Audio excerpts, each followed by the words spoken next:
I just thought there was an interesting angle of this guy who's like taken a sabbatical from any and all violence, like will not touch a gun, will only carry pepper spray.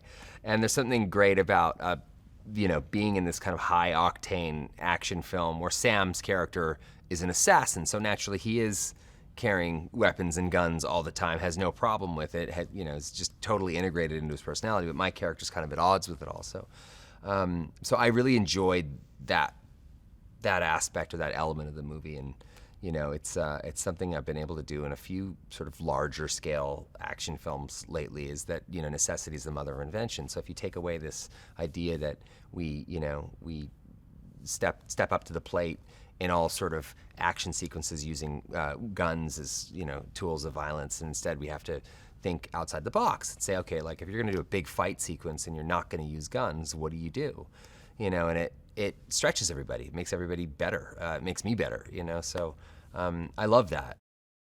My character Bryce is sort of the kind of less, I guess, more violent in the more violent world of like Neil Page and Del Griffith from Planes, Trains, and Automobiles. I'm this like exasperated straight man who's just had enough, and Sam kind of brings this mercurial, crazy element. And then Selma just like next levels that. So, we're really sort of filtering the narrative through the prism of Bryce's kind of viewpoint and experience of these two people who are literally made for each other. They're crazy, his crazy matches her crazy and vice versa. So it really does bring it to a new level. I'm obsessed and I love this cast. I mean, working with Sam is like this, I always think of me and Sam are sort of like kelp underwater. Like we kind of like move together in this great way with the current. And then when you add Salma into the mix, who I think just makes both of us better at what we do and really wakes us up each and every day.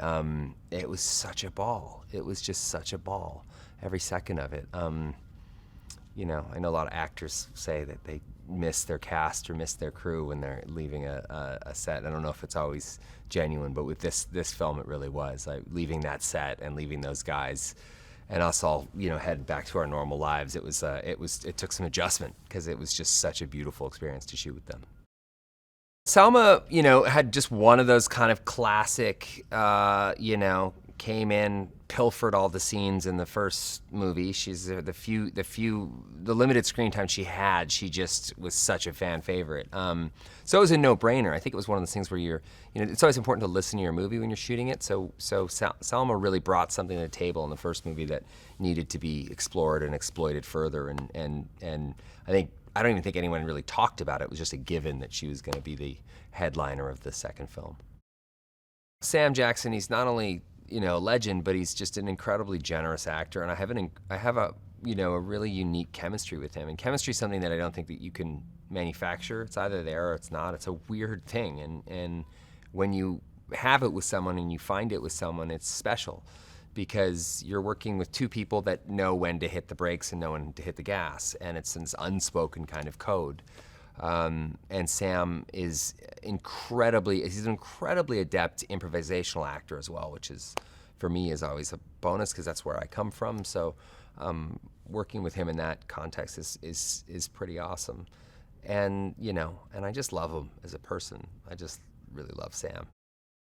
He really can kind of make a lot out of very little, and that's what you have to do in these kinds of action movies these days. So, and he's very good at listening to the movie, which I think is important, like understanding that you have a script and a blueprint and a direction in which you're going, but you also can sometimes pause, listen to your film, and pivot and change and move in other directions, and he's really good at that. And also just a good friend of mine. I still text with him this morning. He's just like he's a good soul. The sequel builds on the first movie in a delightful way. Sometimes it can be terrible because a sequel will just sort of exploit all the great things about the first movie and then reiterate them again. This movie doesn't do that. It sort of hijacks the tone and the sentiment in a great way, but gives life to so many more new and wild elements. So it really does improve upon that. Also, like, it was conceived from the get-go as an action comedy, unlike the first movie, which was sort of pivoted and recalibrated into something shortly before shooting. I just remember that it was mostly Selma and I that were soaking wet for half the movie. We were jumping in, oceans and rivers and streams and all kinds of stuff. I mean, the movie really covers a cross European kind of adventure. So, lots of stunts, lots of bumps, lots of bruises. But they're all spoils of war. It's all part of the job. It's fun. Shooting in Croatia was special. I mean, it's not every day you get to go, to a country like that and really immerse yourself in that culture and spend time, in that among those people and in those sites. Also, when you're shooting a film, you're sort of sent to the most amazing places and locations that country might have to offer. So I loved shooting in Croatia. It's always great and special too when you get to go someplace that you've never been to before. So I was there with my whole family. They loved it as well. It was really beautiful.